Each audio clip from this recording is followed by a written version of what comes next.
अनुवाद अनुपमा के latest episode के लिए सब्सक्राइब करें। आज के एपिसोड की शुरुआत में पराग अंश को लेकर बाहर जा रहा होता है।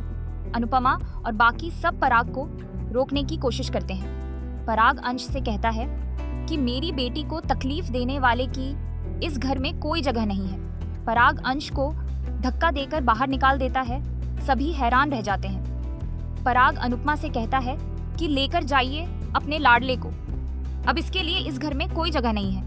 अंश प्रार्थना से कह रहा होता है कि उसने जानबूझकर नहीं किया, वह सच कह रहा है। मोटी बा अंश से कहती हैं कि प्रार्थना को तुम पर भरोसा हो ना हो, लेकिन अब हमें तुम पर कोई भरोसा नहीं है। अनुपमा मोटी बा से कहती है कि वे अब सारे रिश्ते तोड़ देंगी। मोटी बा बताती हैं कि ये बात आप अपने बच्चों से कहिए जो गलती पर गलती किए जा रहे हैं। अनुपमा कहती है कि मेरे बच्चों की गलती इतनी भी नहीं कि आप लोग रिश्ता ही तोड़ दें। तभी पराग अनुपमा से कहता है कि बंद करिए ये तमाशा। पराग कहता है कि मुझे बार बार आपको जलील करना अच्छा नहीं लगता। पराग आगे कहता है कि अपने बेटे को लेकर यहाँ से जाइए और जितना हो सके हमारे घर से दूर रहिए और कभी भी हमारे घर की तरफ मुंह मत करना। गौतम अनुपमा और अंश को देखकर खुश हो रहा होता है। अनुपमा अंश को लेकर चली जाती है। दूसरी तरफ अनुपमा और अंश शाह हाउस आते हैं और लीला बताती है कि सब कुछ बर्बाद हो गया। लीला परी और टोशू पर तंज करती है और कहती है कि ये दोनों बाप बेटी सब कुछ बर्बाद करके आ गए और अब अंश भी यहाँ आ गया। टोशू लीला से कहता है कि जो हुआ है अच्छे के लिए हुआ है, ऐसे लोगों के साथ हमें कोई रिश्ता नहीं रखना। टोशू अंश के पास आता है और उससे कहता है कि तू बिल्कुल टेंशन मत ले, मैं उनकी औकात दिखाऊंगा।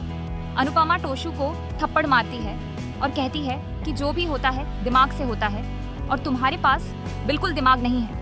अनुपमा कहती है कि तुम्हें परी को समझाना चाहिए था, लेकिन तुम उल्टा उसे वहां लेकर गए।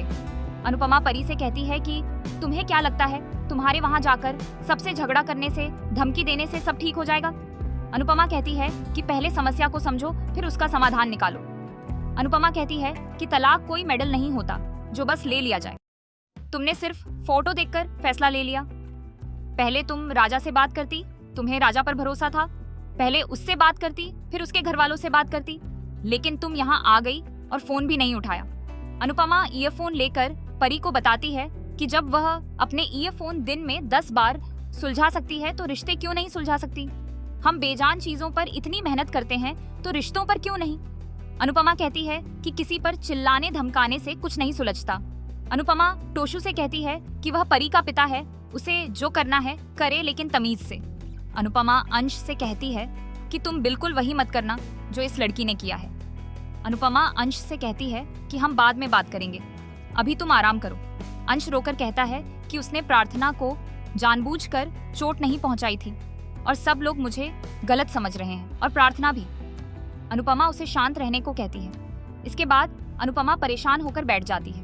लीला और बापूजी अनुपमा के पास आते हैं और उसे हिम्मत देते हैं। बापूजी कहते हैं कि आज जो भी हुआ उसका असर माही और राही की जिंदगी पर जरूर पड़ेगा। अनुपमा को प्रेम और राही की लड़ाई याद आती है। दूसरी तरफ राही रो रही होती है। प्रेम उसके पास आता है और कहता है कि उसे उससे कुछ बात करनी है। राही उठकर जाने लगती है, लेकिन प्रेम उसे रोकता है। राही प्रेम से कहती है कि तुमने सबके सामने मुझ पर चिल्लाया, मुझसे बातें छुपाई, मम्मी के साथ बदतमीजी की और अंश की कोई गलती भी नहीं थी। फिर भी पापा ने उसे घर से निकाल दिया और तुम वहां चुपचाप खड़े रहे, तुमने कुछ कहा भी नहीं। प्रेम राही को सॉरी बोलता है और कहता है कि उसने गलत किया, लेकिन अब वह उसे सब बताने वाला है। राही कहती है कि जब बताना चाहिए था तब तो नहीं बताया। प्रेम बताता है कि मैं आदमी हूँ, आदमी सोचते हैं कि अगर फेल हो गए तो दुनिया क्या सोचेगी। अच्छा बेटा, बनकर बाप का नाम रोशन नहीं किया तो बाप कोसेगा, बीवी के सामने कमजोर पड़ गए तो बीवी रिस्पेक्ट नहीं करेगी। राही कहती है कि तुमने कहा था कि मैंने अंश की बातों में आकर गलती की, लेकिन तुमने ये सब मुझसे छुपाकर उससे भी बड़ी गलती कर दी है। तुमने सिर्फ मुझे नहीं मम्मी को भी हर्ट किया है। राही कहती है कि मम्मी ने तुम्हें उस वक्त संभाला था जब तुम्हारे पास कोई नहीं था। राही वहां से चली जाती है। दूसरी तरफ अनुपमा बैठी होती है। तभी एक न्यूज चलती है कि जो भी ये कंपटीशन जीतेगा उसे मुंबई जाने का मौका मिलेगा।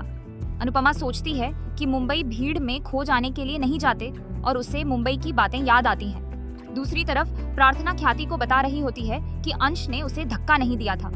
ख्याति कहती है कि तो फिर उस समय क्यों नहीं बोली? प्रार्थना कहती है कि तब वह शौक में थी, उसे कुछ समझ नहीं आ रहा था। पापा ने बिना गलती के अंश को घर से निकाल दिया। ख्याति कहती है कि आज इतने सब घटनाओं के बाद किसी का भी दिमाग काम नहीं कर रहा। ख्याति कहती है कि सब शांत हो जाने दे, फिर हम पराग से बात करेंगे। तभी वहाँ पराग आता है और कहता है कि उसे अंश के बारे में कोई बात नहीं करनी। पराग कहता है कि धक्का गलती से लग सकता है, लेकिन बर्ताव जानबूझकर किया जाता है और अंश ने गौतम के साथ बहुत बुरा व्यवहार किया है। ख्याति कहती है कि आपने एक बार प्रार्थना के बारे में भी सोचा होता तो अच्छा होता। आखिर अंश और गौतम दोनों हमारे दामाद हैं। पराग कहता है कि लेकिन एक बेटा बनना चाहता है और दूसरा शाह परिवार का बेटा बनना चाहता है। गौतम घर की शांति के लिए प्रेम की गलती को छुपा रहा था और अंश को घर की शांति नहीं, गौतम को नीचा दिखाने की फिक्र थी। यही फर्क है हमारे दोनों दामादों में। प्रार्थना चली जाती है। ख्याति कहती है कि अंश से गलती हुई है, लेकिन उसका इरादा गलत नहीं था। दूसरी तरफ अनुपमा लॉ ऑफ अट्रैक्शन की बात करती है और कुछ लिखने की कोशिश करती है। अनुपमा लिखती है कि राही और प्रेम का झगड़ा खत्म हो जाए, अंश और प्रार्थना के बीच की दूरियां मिट जाएं, परी और राजा की शादी बच जाए, सब साथ रहें और मेरे सारे बच्चे खुश रहें। अनुपमा भगवान से कह रही होती है कि मेरी शादी टूट गई थी, लेकिन मेरे बच्चों की शादी न टूटे, उन्हें हमेशा साथ रखना। तभी वहाँ ईशानी आती है और वह भी लिखती है कि दोनों परिवारों का झगड़ा खत्म हो जाए, परी और राजा एक हो जाएं, अंश और प्रार्थना की गलतफहमियां दूर हों। ईशानी अनुपमा से पूछती है कि क्या सब ठीक हो जाएगा? अनुपमा कहती है कि हाँ, सब ठीक हो जाएगा। अगर चीजें बिगड़ सकती हैं तो बिगड़ी हुई चीजें भी ठीक हो सकती हैं। अनुपमा कहती है कि रात चाहे कितनी भी काली हो, लेकिन सुबह तो होती ही है। तभी वहाँ अंश आता है और कहता है कि उसकी फैमिली पूरी हो जाए। अंश अनुपमा से कहता है कि वह पहले ही मम्मी पापा को खो चुका है, लेकिन किसी को खोना नहीं चाहता। उसे अपनी कंप्लीट फैमिली का सपना पूरा करना है। उसके बाद अनुपमा को राही का फोन आता है। अनुपमा राही से पूछती है कि क्या वह ठीक है। राही बताती है कि मुझे पता था कि आपको मेरी चिंता हो रही होगी, लेकिन आप परेशान ना हो, सब ठीक हो जाएगा। राही कहती है कि मुझे आपके लिए बुरा लग रहा है। कहाँ आप मुंबई जाने वाली थी और कहाँ इन समस्याओं में फंस गईं। अनुपमा कहती है कि जिंदगी है बेटा, क्या कर सकते हैं। इसके बाद राही फोन काट देती है। अनुपमा सोचती है कि इससे अच्छा होता कि मैं मुंबई चली जाती। अनुपमा भावुक होकर कहती है कि पता नहीं मैं कब जा पाऊंगी। और यहीं आज का एपिसोड खत्म होता है। अगले एपिसोड में अनुपमा को एक इनविटेशन मिलता है कि डांस रानियों को डांस परफॉर्मेंस के लिए बुलाया गया है। बापूजी पूछते हैं कि इवेंट कहाँ है। अनुपमा बताती है कि मुंबई में है।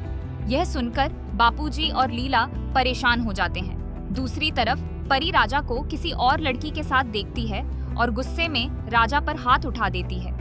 उधर मीता राजा से पूछती है कि यह चोट तुझे कैसे लगी।